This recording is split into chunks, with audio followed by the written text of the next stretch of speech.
Bueno, vamos a comenzar una nueva serie, ya terminamos la anterior, la milagrosa existencia de Israel, y esta se llama la profecía final de Israel. La profecía final de Israel, ¿a qué me refiero? A la profecía de las 70 semanas de Daniel. Abran sus Biblias, Daniel capítulo 9, 24 en adelante. Es muy importante, estando en Israel, que ustedes adquieran un mayor conocimiento, porque desde el Bereshit, apúntalo, Génesis es Bereshit, Bereshit con B grande en el hebreo, hasta el Apocalipsis. Ya el Apocalipsis pues ya está en griego, pero desde el Génesis hasta el Apocalipsis está Israel. Comienza Israel, ¿verdad?, cuando Dios llama a Abraham, y termina el Apocalipsis con 280 citas del Antiguo Testamento.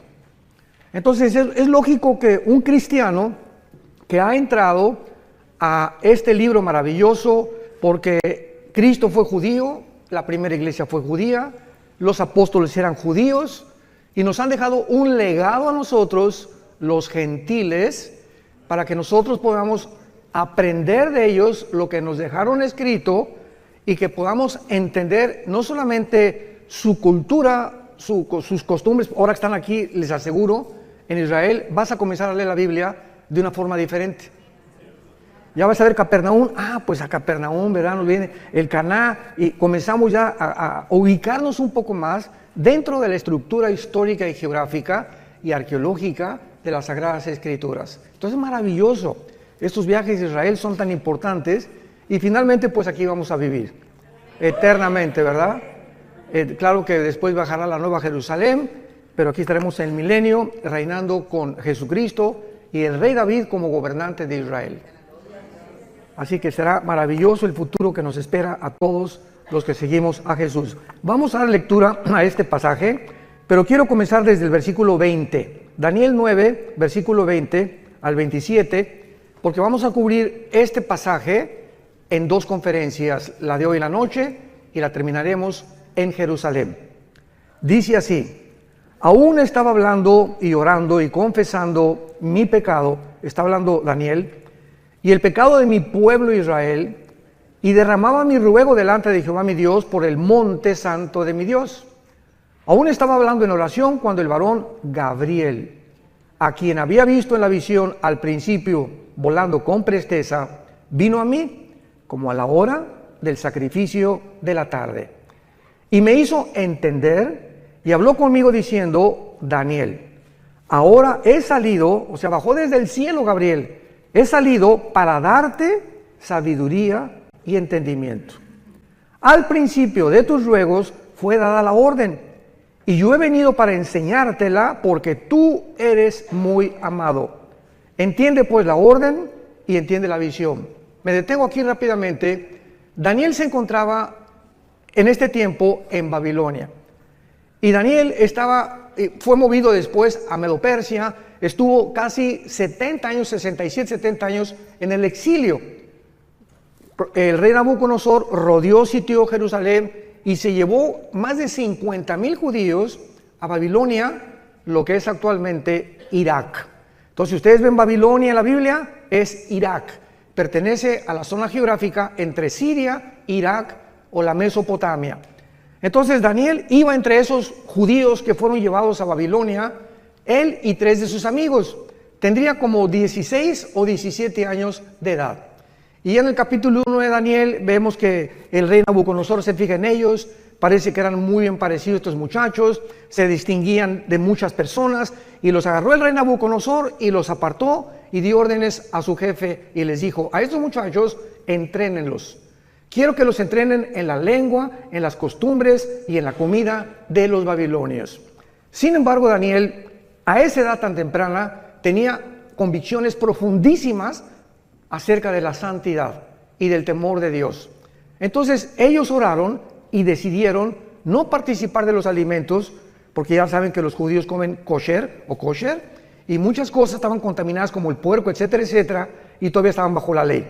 Entonces se negaron a comer esas cosas y le pidieron al guardia de la capitán del rey Nabucodonosor que les perdonara, que les diera la oportunidad de comer puras verduras y puras ensaladas, y que los probara dentro de 2 o 3 meses para que demostraran que iban a tener más salud que todos los demás. Bueno, pues Dios les dio gracia y así fue, y Daniel y sus amigos comieron una comida vegana en aquel tiempo y fueron realmente con mucha más salud que todos los demás que les rodeaban. Y así Daniel creció bajo el rey Nabucodonosor, bajo el rey Darío de los medos persas, porque después de los babilonios vinieron los persas, los griegos y los romanos, históricamente hablando. Y Daniel, en el capítulo 9, tiene 90 años de edad. Abordamos ya el final de su vida y Daniel se da cuenta, vayamos rápidamente al libro de Jeremías, capítulo 25, comienza a estudiar Daniel Jeremías y descubre algo que comienza a conmover las más profundas fibras de su alma. Dice Jeremías 25, versículo 14: y toda esta tierra será puesta en ruinas y en espanto, y servirán estas naciones al rey de Babilonia 70 años. Y cuando sean cumplidos los 70 años, castigaré al rey de Babilonia y aquella nación por su maldad, ha dicho Jehová, y la tierra de los caldeos, y la convertiré en desierto para siempre. Daniel descubre que la cautividad babilónica está a punto ya de cumplirse. Y dice, bueno, 70 años ya, estamos casi en el año 69. Y entonces Daniel, conmovido, comienza a preguntarle a Dios en todo el capítulo 9, orando, que cuál sería el destino final entonces de Israel. Bueno, vamos, ya se cumplen los 70 años, ¿nos vas a regresar a nuestra tierra? ¿Nos has abandonado por completo? ¿Cuál es el futuro de la nación santa Jerusalén y de tu pueblo judío? Y entonces Dios manda al ángel Gabriel. Y Gabriel trae la respuesta de Daniel, porque durante 3 semanas Daniel se la pasó ayunando, buscando a Dios en oración para poder obtener una respuesta satisfactoria de parte de Dios. Entonces el ángel Gabriel se le aparece a Daniel y le revela el ángel Gabriel toda la historia de Israel hasta la segunda venida de Jesucristo. Le dice todo lo que tiene que pasar Israel a través de la historia.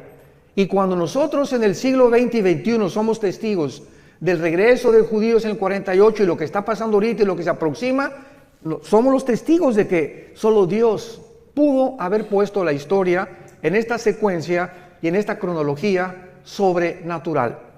Entonces comienza lo que se llama la profecía 70 de Daniel, versículo 24. Regresamos a Daniel capítulo 9 y comienza la revelación del ángel y le dice lo siguiente: 70 semanas están determinadas sobre tu pueblo y sobre tu santa ciudad. Y estas 70 semanas es Shivin Shabua en el hebreo, que significa 70 sietes. Los judíos tenían semanas de días y tenían semanas de años. Entonces se encuentra en el libro de Levítico. Entonces no eran 70 semanas, 7 por 7, 49 semanas. Eran 70 semanas de años. O sea, 7 por 7, 490 años. Esto es importantísimo que vayan tomando nota para que tengan un bosquejo clarísimo, que es la profecía más grande de toda la Biblia acerca del futuro de la nación de Israel y de la parte que nosotros vamos a formar como iglesia dentro de esta profecía, porque cuando esta profecía se cumpla, la iglesia desaparece del mundo. Antes de que se cumpla la profecía, perdón. Entonces, 490 años están determinadas, no sobre la iglesia, sobre tu pueblo y sobre Jerusalén. De aquí en adelante, Daniel, cuando oigas la orden, lo vamos a ver más adelante, de restaurar las murallas de Jerusalén hasta el Mesías, increíble que matemáticamente la Biblia haya profetizado el día exacto de la primera venida de Jesucristo. Desde que se ordene la restauración de las murallas de Jerusalén hasta el Mesías habrá 483 años. Entonces, ¿cuántos años faltan? 7 para los 490, que son los 7 años de la tribulación, como lo vamos a ver. Por eso cuando estudiamos la Biblia y ¿cuándo vendrá Cristo? Antes de la tribulación o pasará la iglesia la tribulación, es ignorar la profecía 70 de Daniel. Entonces hay cantidad de gente que se atreve a predicar barbaridades sin tener las bases claras de las profecías bíblicas. 70 semanas están determinadas sobre los judíos y sobre Jerusalén. Número 1, veamos las 6 cosas que se tienen que cumplir. Número 1, para terminar la prevaricación. 2, poner fin al pecado. 3, expiar la iniquidad. 4, traer la justicia perdurable. 5, sellar la visión y la profecía. Y 6, y ungir al Santo de los Santos. Sabe pues, le dice el ángel, y entiende que desde la salida de la orden para restaurar y edificar Jerusalén hasta el Mesías, habrá 7 semanas y 62 semanas, y se volverá a edificar la plaza y el muro en tiempos angustiosos. Y después de las de 62 semanas, se quitará la vida al Mashiach, a Mashiach, a Mashiach, como dicen en hebreo, mas no por sí. Y el pueblo de un príncipe que ha de venir destruirá la ciudad y el santuario, y su fin será con inundación. Hasta el fin de la guerra durarán las devastaciones. Y por otra semana, o sea, por 7 años, que una semana tiene 7 años, confirmará el pacto con muchos. A la mitad de la semana hará cesar el sacrificio y la ofrenda. Después, con la muchedumbre de las abominaciones, vendrá el desolador, que es el anticristo. Lo vamos a ver todo esto, hasta que venga la consumación y lo que está determinado se derrame sobre el desolador. Así pues, esta profecía, que se conoce como la profecía de las 70 semanas de Daniel, es revelada al profeta Daniel para que él pueda conocer claramente qué es lo que Dios tiene destinado para esta nación de Israel. Y esta es la razón por la cual nosotros como cristianos sabemos que después de la guerra del 48 que regresaron ellos, para que esto se cumpliera, Israel tenía que regresar. Si no hubiera regresado Israel en el 48, ninguna profecía de los últimos tiempos, todas relacionadas con la nación de Israel, no se hubieran podido cumplir. Entonces, el hecho que hayan regresado el 14 de mayo del 48 y esta nación se haya convertido en un estado libre, independiente y soberano en un día, el fenómeno ya lo vimos, más grande de la historia, ninguna nación en un día se ha conformado, nos habla que comienza el reloj, la cuenta regresiva de Dios. Ya más adelante veamos que Cristo profetiza, ¿verdad?, la señal de la higuera, que cuando la higuera reverdezca, que es Israel, no pasará una generación sin que esto o estas profecías se cumplan.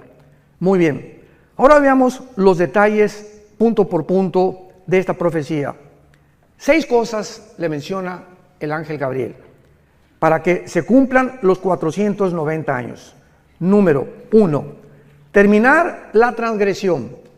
Hay un grupo, quiero explicar esto, hay un grupo de cristianos, hermanos nuestros, y pues hay algunas perspectivas diferentes en muchos pasajes de la Biblia, no esenciales ni relacionados con la salvación. Por ejemplo, dentro del cristianismo hay cristianos que creen que se pierde la salvación. Y si tú crees que se pierde la salvación y yo no creo que se pierda la salvación, es una doctrina no esencial, aunque va a detener el desarrollo de tu comprensión de muchas cosas, pero nos vamos a ver en el cielo. Finalmente, ¿no? Hay cristianos que creen que todos tienen que hablar en lenguas y otros que no, que el don de lenguas es para ciertas personas. Y si tú sigues creyendo eso, digo, vuelvo a repetirte, ¿no? Vas a tener que algún día recuperar la razón y entender que no es así, porque es clarísima 1 Corintios 12, que Dios reparte en particular como Él quiere, ¿no? Pero nos vamos a ver en el cielo también, de todas maneras. Entonces, hay cristianos que creen que esta profecía ya se cumplió y que dicen, bueno, pero ¿cómo es posible que cuando Cristo muere en la cruz no se haya cumplido la expiación de la iniquidad, la transgresión de Israel, poner fin al pecado, etcétera, etcétera? Porque esto tiene que haberse cumplido cuando Cristo se cumplió para gentiles y judíos. ¿Cuál es el problema o cuál es la razón por la cual hay una parte del cristianismo que interpreta de esta manera esta profecía? Es muy fácil la respuesta. Se llaman o cristianos reformados o dispensacionalistas. Entonces, el dispensacionalismo, la palabra dispensación significa administración o la economía de Dios para poder administrar las diferentes fases de las épocas de toda la Biblia, desde Adán hasta la segunda venida de Cristo. Entonces, estos hermanos enseñan claramente de que Israel ya pasó, que ya Dios no tiene nada que ver con Israel, que llegó a la iglesia y la iglesia tomó el lugar de Israel, y que la iglesia va a reinar y va a vencer el mal antes de que Cristo venga, y que va a haber una gran Argentina para Cristo. No sé cuándo han oído eso. México para Cristo, España para Cristo. La Biblia no habla de ningún avivamiento mundial antes que venga Cristo. Los avivamientos va a haber antes que venga Cristo. El arrebatamiento van a ser como de Asbury. Hace poco vieron ustedes en Kentucky, ¿no? Que una iglesia comenzaron los muchachos sin ninguna expectativa de nada. Comenzaron a cantar la guitarra y comenzó un espíritu, cayeron al suelo los muchachos, llore y llore. No hubo manifestaciones de nada, ni locuras de nada. Y las muchachas y comenzaron a arrepentirse y a pedirle perdón a Dios por los pecados. Y duró como casi un mes y la gente del mundo estaba absorta, asombrada de que miles de muchachos estaban pidiéndole a Dios y consagrándose a Cristo sin ningún mensaje de exhortación de ningún pastor. Fue una obra completamente del Espíritu Santo. Ese es un avivamiento. Entonces, así como sucedió ahí, va a suceder en pequeñas iglesias en el mundo. Hay un remanente en todas las iglesias, hay un remanente de verdaderos cristianos santos y que siguen a Jesucristo.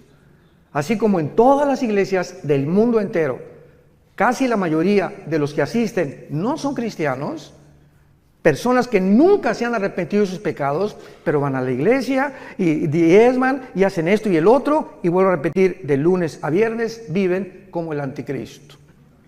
Jamás sin tener fruto, siguen con su amante, siguen con la fornicación, siguen con esto, siguen con por aquí, por allá, y se dicen cristianos.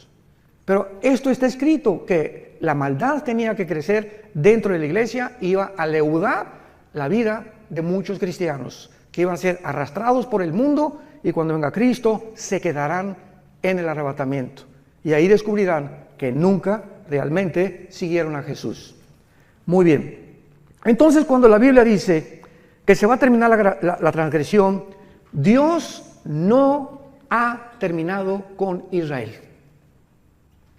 Siempre que he tenido discusiones en programas de televisión o en entrevistas, le digo a mis hermanos pastores que discuten o que alegan o que tenemos debates, Romanos 9, Romanos 10 y Romanos 11 son 3 capítulos suficientes en el Nuevo Testamento para testificar que Dios no ha acabado con Israel.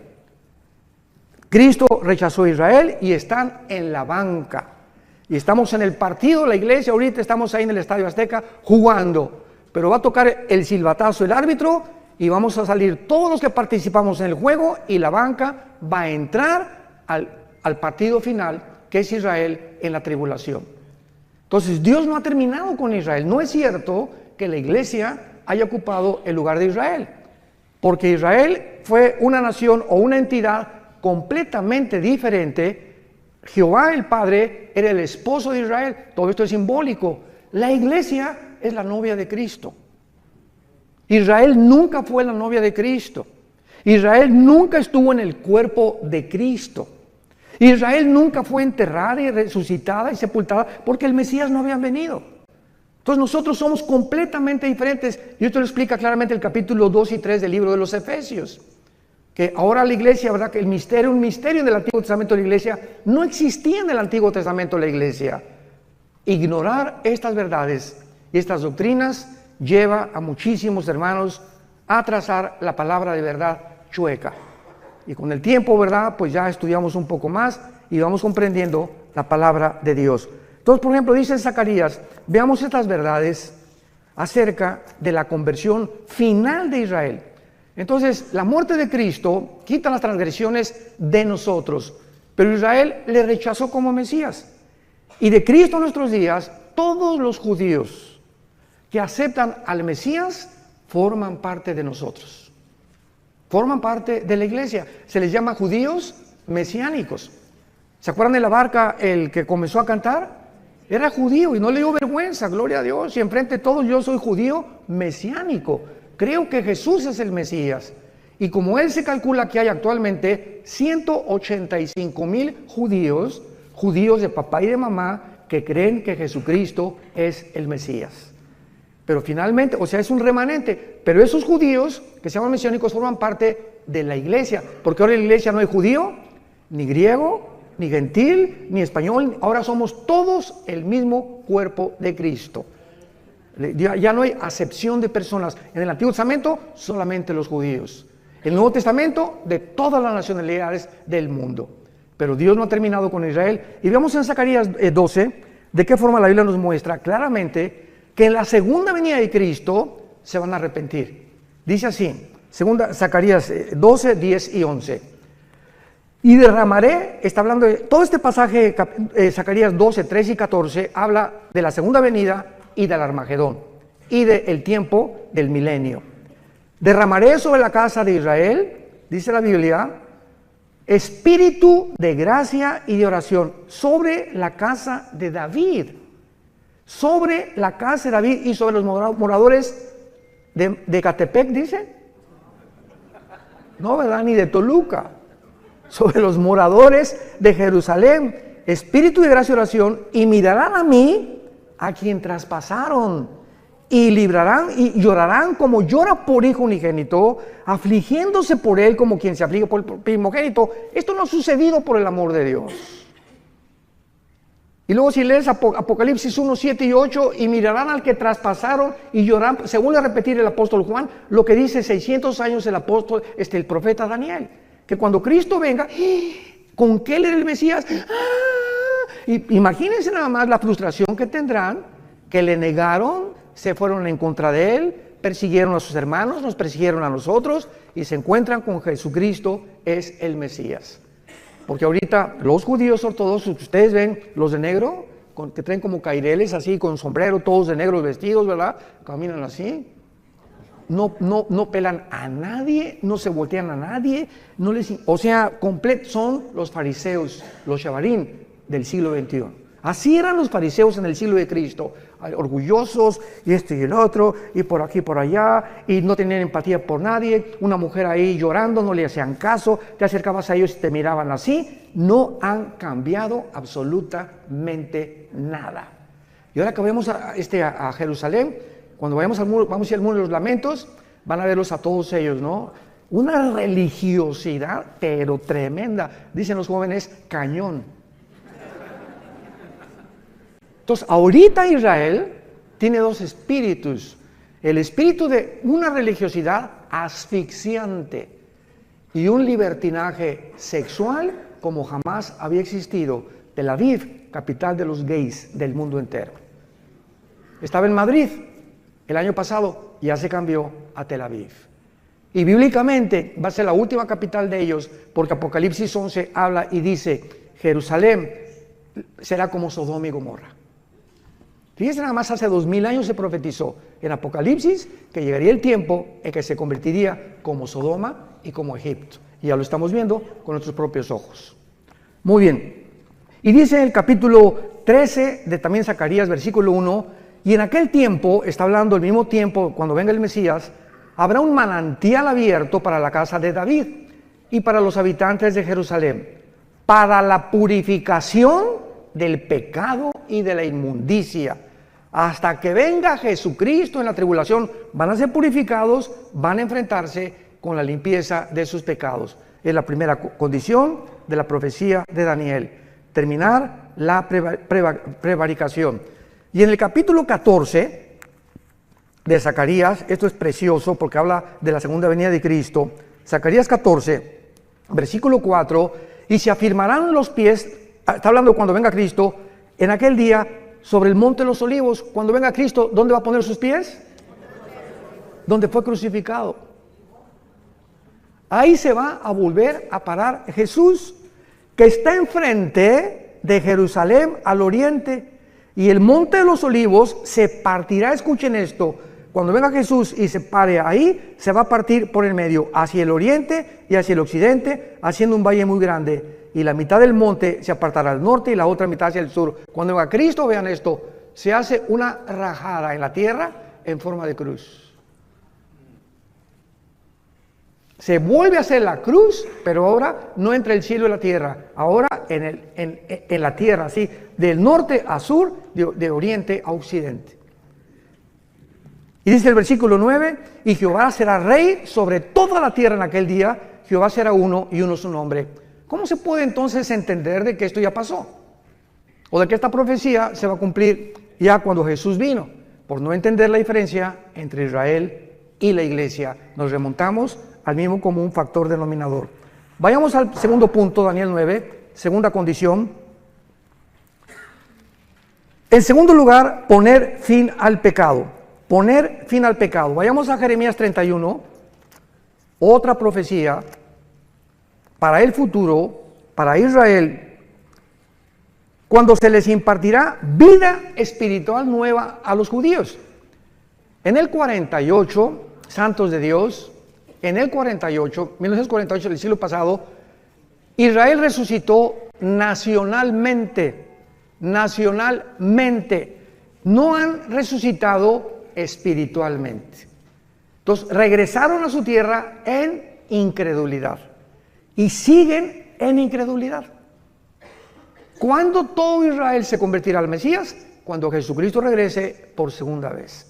Entonces por eso dice la Biblia, pondrán fin al pecado. Jeremías 31, versículo 31 al 33. Vean qué belleza de profecía encontramos aquí. He aquí que vienen días, dice Jehová, en los cuales haré nuevo pacto con la casa de Israel y con la casa de Judá. No como el pacto que hice con sus padres el día que tomé su mano para sacarlos de la tierra de Egipto, porque ellos invalidaron mi pacto, aunque fui yo un marido, ahí está, fui un marido para ellos, dice Jehová.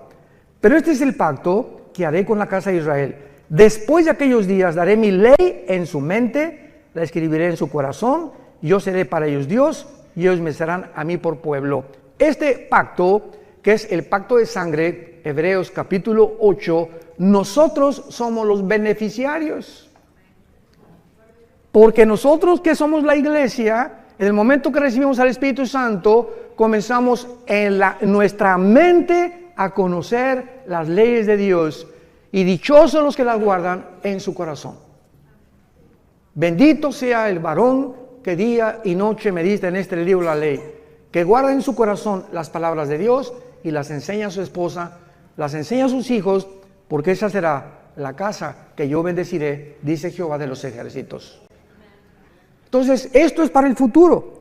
Y dice aquí claramente, ¿verdad? El versículo 38 de Jeremías 31. Vienen días, dice Jehová, en que la ciudad será edificada a Jehová desde la tierra de Janael hasta la puerta del ángulo.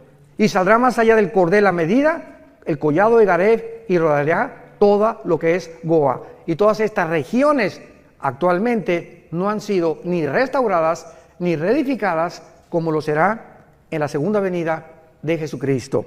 Número 3, Daniel 9, 24 al 27, para expiar la iniquidad. Apuntando hacia la muerte de Cristo, que Él hizo en la cruz, ¿qué cosa? ¿Qué fue la muerte de Cristo? Expiatoria. ¿Qué significa expiatoria? Sacrificial. Cristo muere en la cruz y Él se sacrifica. Tú y yo teníamos que morir. Tú y yo hemos pecado. ¿Qué vas a hacer con tus pecados? Bueno, hermano, pues soy religioso y bueno, entonces Dios hubiera dicho, miren mis chamaquitos, todas las iglesias y todas las religiones van a llevar a Dios. Y cada quien con su religión y no hay ningún problema, nos vemos en el cielo. ¿Por qué no hizo Dios eso? ¿Por qué tenía su unigénito hijo que morir en una cruz? Si todas las religiones salvan y hay otro camino fuera de Cristo al cielo, la muerte de Cristo fue un desperdicio. ¿Para qué Cristo tuvo que morir? Hubiera dicho, Señor, pues hagan todos mejor, hagan buenas obras, pórtense bien, y den sus diezmos, sus ofrendas, y respeta a tu esposo, y nos vemos en el cielo. Y cuando estaba en Getsemaní, Jesucristo comenzó la pasión, cayó de rodillas, y comenzó lo que se llama la hematodrosis, científicamente, que es cuando los capilaridades de la sangre se rompen por una presión externa que experimentó Cristo. Ahora vamos a ir a Getsemaní, y es curioso que la palabra Getsemaní significa el aceite prensado. Es lo que significa Getsemaní en el hebreo, aceite prensado.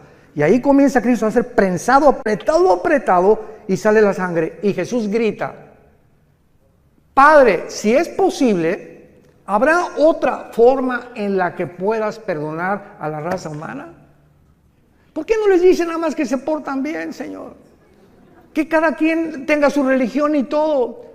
3 veces Cristo dijo: Señor, si es posible, pasa de mí esta copa. ¿Cuál era el temor de Jesús? ¿Los clavos? ¿El látigo de 7 colas de los romanos que se enrollaba en el cuerpo de la víctima? Le daba como 4 o 5 vueltas y tenían puntas de hueso y de hierro, las puntas de los látigos romanos, y cuando el soldado jalaba el látigo, desgajaba todos los tejidos subcutáneos de la espalda y del pecho. Entonces, después de los 39, porque la ley judía decía que no podían ser más de 40 latigazos, entonces le dieron 39. Cuando Cristo termina de flagelarlo, Cristo no tenía piel ni aquí, no tenía piel en la espalda. Y sobre eso le ponen un manto que se le pega como una hora de aquí a la cruz, y cuando llega a la cruz le arrancan el manto para toda la piel que le quedaba, y así con esa espalda despellejada y sin ninguna protección, lo acuestan en un madero. A eso le tendría miedo Jesús cuando dijo: si es posible, pasa de mí esta copa, o los clavos. ¿Cuál era la razón por la cual Cristo sudó sangre y le dijo a su Padre: Padre, no hay otra manera en tu inmensa sabiduría en la que la raza humana pueda ser rescatada y liberada del pecado? Cristo sufrió y experimentó en la cruz lo más terrible que pudo haber sucedido físicamente. En la cruz el Padre abandonó al Hijo. Elí, Elí, lama sabactani, gritó en arameo: Dios mío, ¿por qué me has desamparado? Algo sucedió misterioso en la cruz, que el Padre deja al Hijo solo. Nunca en toda la eternidad había sucedido esto, que el Padre se separara de su Hijo. Y el Hijo, en ese momento, cuando nuestros pecados, tus pecados y mis pecados, fueron puestos en el cuerpo de Cristo, el Padre no podía estar en Él, no podía siquiera estar junto a Él. Y ahí lo dejó que llevara los pecados y que muriera en la cruz completamente abandonado. Sin embargo, ¿saben por qué lo hizo? Al Hijo no lo perdonó para perdonarnos a nosotros. Lo que Él pagó y lo que nosotros merecíamos, lo puso sobre su Hijo, y a nosotros sí nos perdonó. Y estará con nosotros para siempre, porque de tal manera. ¿Ya entiendes ahora el versículo Juan 3:16? Porque de tal manera. No hay otras palabras del Espíritu Santo, de tal manera. No se puede pronunciar lo que sucedió. De tal manera nos amó Dios. Tan grande, no hay palabras para escribir, que Dios amó al mundo, que nos dio a su Hijo unigénito, para que cualquiera de ustedes que crea en Él no se pierda, mas tenga la vida eterna. Y Dios muestra su amor para con nosotros en que, siendo pecadores, o sea, ahí está el chanclas y el pitirijas, cuijas, borracho, un homosexual, una lesbiana, borracho, parrandero y jugador. Y vean ustedes, esta es la cruz. Y aquí está el pitirijas y el chanclas, ¿verdad? ¿Y cuál es el pensamiento de nosotros?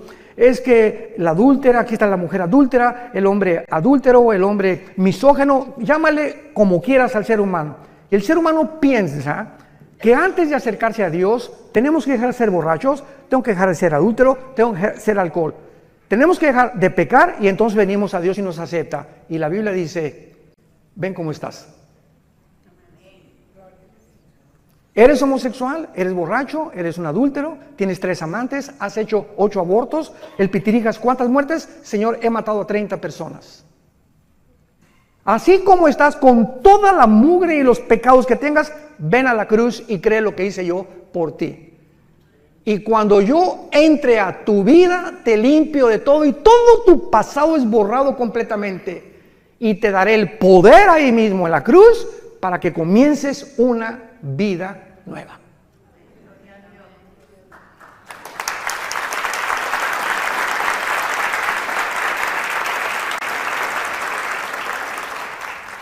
¿Saben ustedes cuál es la palabra que no se encuentra en ninguna religión? Gracia. Esto se llama gracia. Una palabra desconocida que es la gracia, algo que no merecemos. Hace muchos años, en el 85-86, cuando el general Arturo Durazo era jefe de la Policía Metropolitana, mi hijo Alan, venía un helicóptero por nosotros porque me iban al hangar presidencial. El jefe tenía un escuadrón de helicópteros Durazo en aquel tiempo, en los 80s, y el jefe del escuadrón de helicópteros de la policía, y lo voy a decir porque se está muriendo mi hermano Roberto Barragán, fue a un estudio de nosotros de Apocalipsis, se llama Apocalipsis, en un estudio, se convierte y le lleva al general Durazo un cassette mío, de una conferencia, creo que fue día después de la muerte, algo así. Y entonces el general Durazo le dice al teniente coronel Roberto Barragán, tráeme a ese, me decía, Alducino, tráeme a ese Alducino para que venga aquí, y juntó a Lino Ventura, al jefe del servicio secreto en aquel tiempo, al jefe de seguridad en el hangar presidencial. Oye, que quieren que les un mensaje a todos, y estaban todos sentados en desayuno en el hangar presidencial. Bueno, pues Alan se acordar de esto, ¿verdad? Prediqué ahí, a la salida dije, a ver dónde me escondo. Prediqué de qué le sirve al hombre ganar el mundo si pierde su alma. Total que fue impactado el general Durazo, y de ahí también nos llevó al colegio de la policía, al desierto de los leones, y a todos los meros de rango más alto de la policía les predicamos también. Bueno, para no ser tan largo el cuento, yo le dije, general, a mí me interesa predicarle a los presos, porque teníamos un ministerio en Santa Marta, Catitla, en la penitenciaría federal y en la cárcel de mujeres, en la carretera que lleva hasta Puebla, Calzada Zaragoza. Y entonces nos mandó un helicóptero, y a todo eran 1,636 presos en ese tiempo, y ordenó el general Durazo al general de la prisión, que también era policía, que los juntara en el patio a todos. Y después de que hicimos ese evento, todos los presos así, ¿verdad? Y rasgados, y ves en el video que tenemos ahí, pero así unas caras, y conforme iba pasando el mensaje, ves cómo se les iban suavizando las caras, se convirtieron 1,150 presos. 1,150 presos. Y al final llega uno y se acerca conmigo y me dice, oiga, pastor, quiero contarle algo. Sí, con mucho gusto, venía pero bañado en lágrimas. Y me dice, fíjese que yo estoy aquí en la prisión por un asesinato. Yo soy gatillero a sueldo de Veracruz, donde dicen que la vida no vale nada. Y me mandaron, desde los 12 años me contrataron para matar personas. Desde los 12 años. Y yo llevo hasta ahorita 27 asesinatos. Vine hace algunos meses a México, comisionado para matar a un político, y en el periférico se me atravesó alguien, saqué la 38 y lo maté. Por ese asesinato me agarraron y estoy aquí en la cárcel, no por los otros 27 que yo debo. ¿Usted cree que Dios me puede perdonar? Y le dije, si tus pecados fueren como el carbón, como la blanca lana, vendrán a ser. Eres hijo de Dios y todo tu pasado está borrado. ¿Y saben qué es lo que pasa? Que los fariseos dicen, ay sí, qué fácil. No, pues sabes una cosa, contéstale, no fue así de fácil. Al Hijo de Dios le costó su vida en una cruz.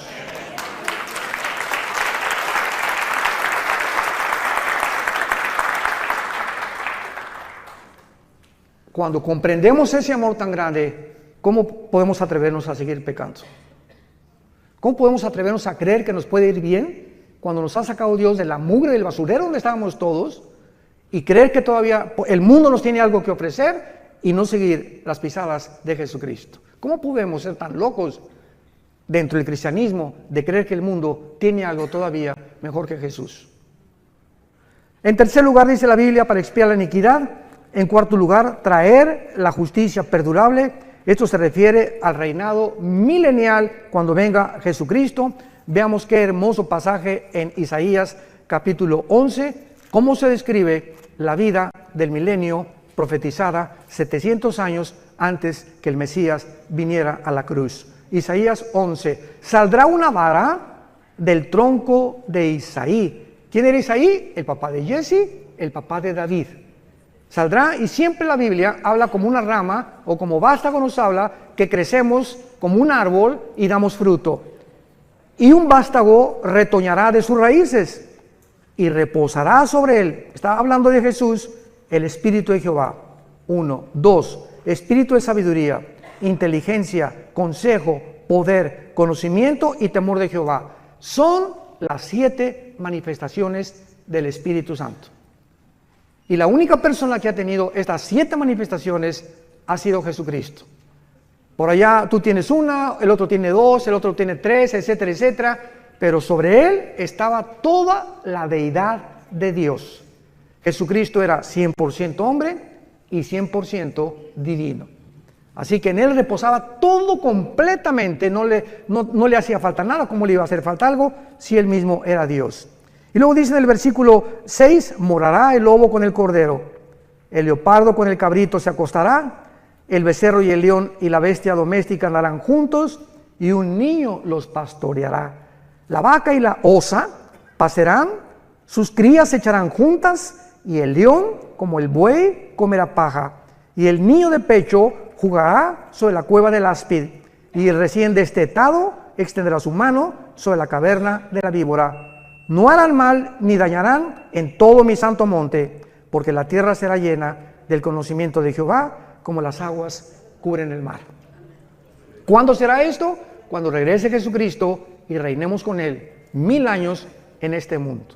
Verán las serpientes jugando con los niños recién nacidos, el león jugando con un corderito, una osa con una vaca no se la va a comer porque se perderá la ferocidad. Las espinas no tendrán, las rosas no tendrán espinas, los alimentos, los reptiles y las arañas no tendrán veneno. ¿Cuándo fue esta infección de la creación? Pongan atención. Aquí están Adán y Eva, rodeados de rosas sin espinas, leones que no muerden, tigres que no muerden, osas que no muerden, rodeados de una creación perfecta. El momento en que esta pareja o la primer representante de nosotros desobedecen a Dios, cuando fueron creados Adán y Eva, tenían un ADN, el ácido desoxirribonucleico, que está en cada una de las células al 100%. Tenían un conocimiento impresionante de Dios. Eran perfectos. Y en el momento que pecan ellos, se reduce nuestra ADN casi un 90%. Decía Alberto Einstein que él creía que aproximadamente el ser humano tiene una capacidad intelectual, o el IQ, como le llaman, el coeficiente intelectual, desarrollado hasta un 8 y muy difícil un 10%. Imagínense la cantidad de información que perdimos por el pecado. Pero lo interesante es lo siguiente: el momento que pecan, en ese momento la genética y la ecología de lo que los rodeaba, de la creación, se infecta también. El hombre tiene la capacidad con su maldad de infectar su medio ambiente. Y en ese momento la genética de las plantas cambian, la genética de los animales cambian, pues se vuelven feroces, comienzan veneno, etcétera, etcétera. Todo a nuestro alrededor comienza a echarse a perder por causa del pecado humano.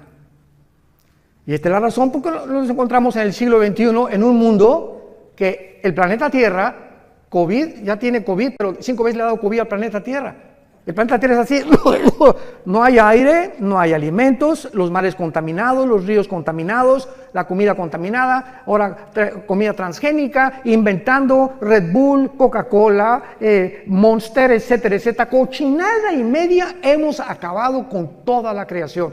Y los gobiernos, el clima, le están dando más importancia al clima sin darse cuenta que es la maldad de nosotros. La maldad del ser humano, que ha llegado a un extremo donde se autoriza la pedofilia, donde la naturaleza se vuelve en contra de nosotros. Más terremotos, huracanes más violentos, más sacudidas, más tsunamis, porque, ay, que Dios, qué tan malo, sin darnos cuenta que somos nosotros los causantes de todos estos desastres naturales que Dios permite que vengan, para que podamos arrepentirnos de nuestros pecados y darnos cuenta que mientras el mundo se pudre más y más, el mundo va a la par con el ser humano. Vean Isaías capítulo 24.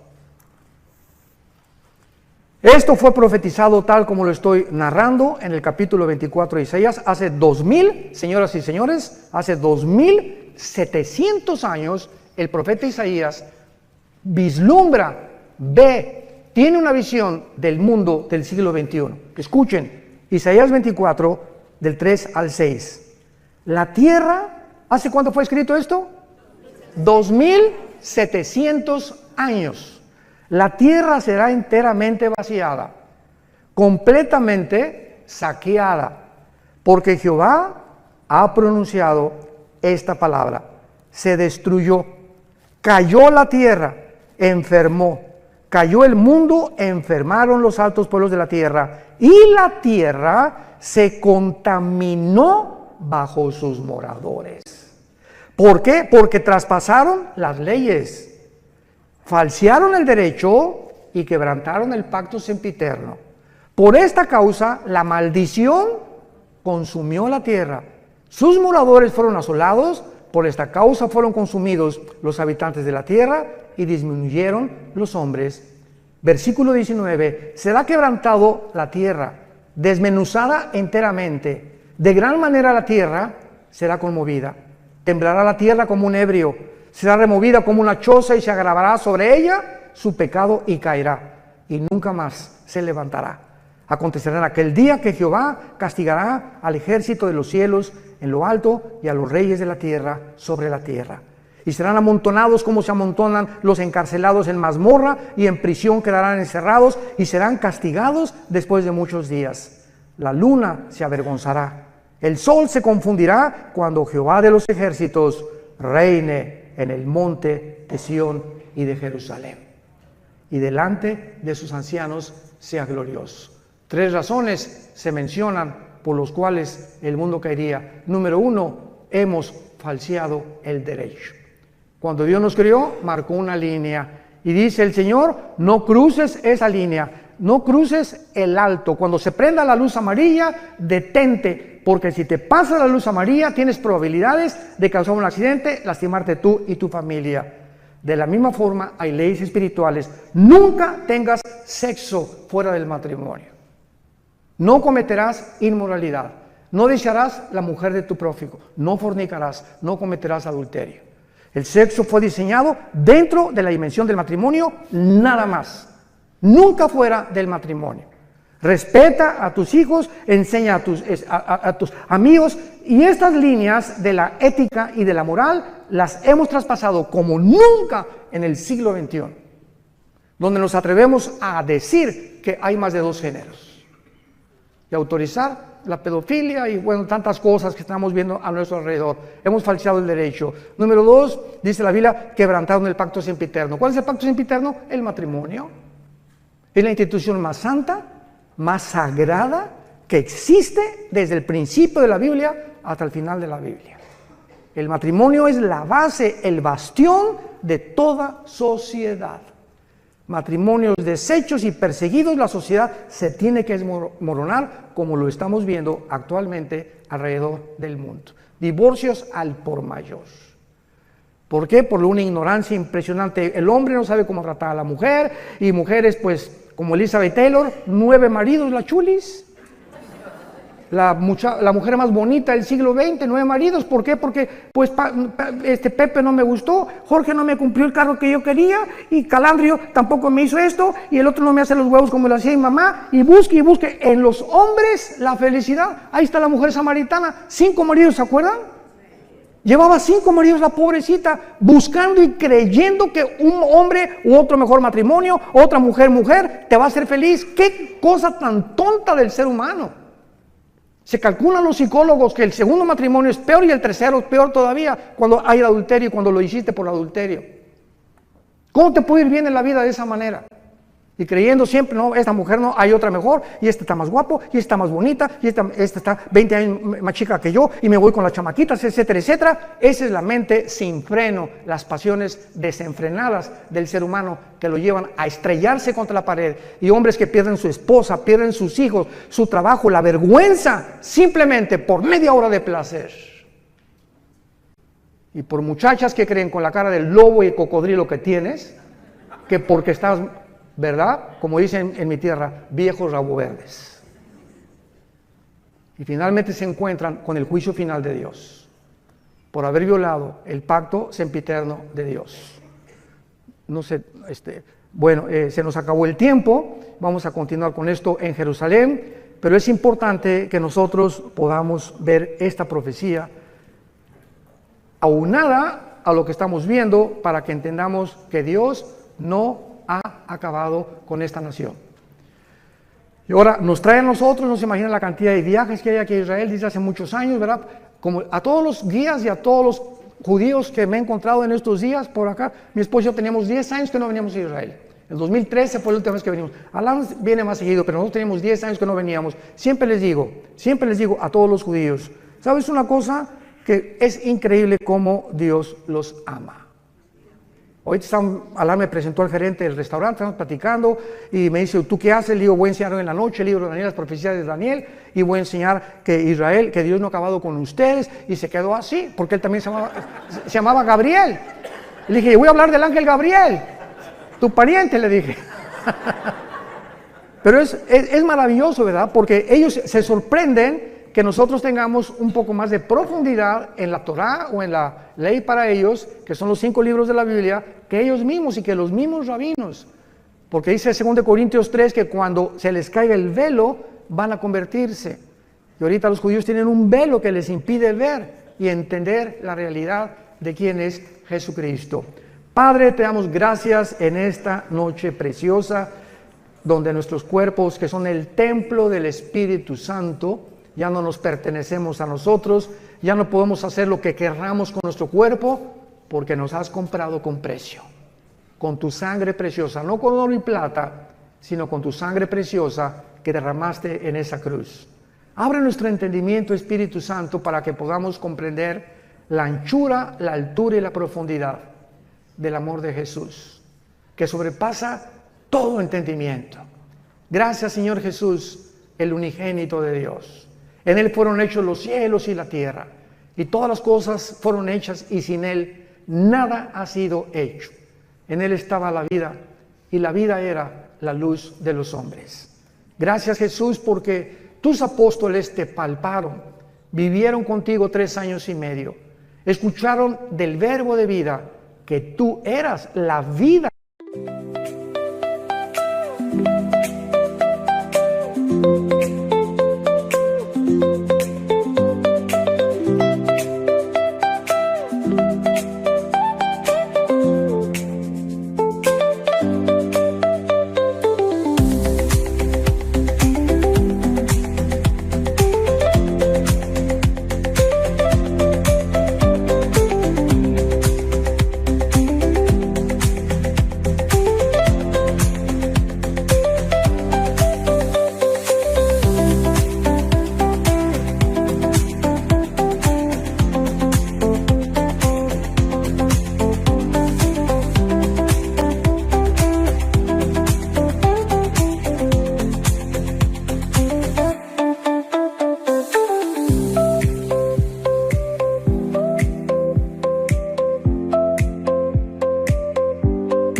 nothing to do, nothing to see.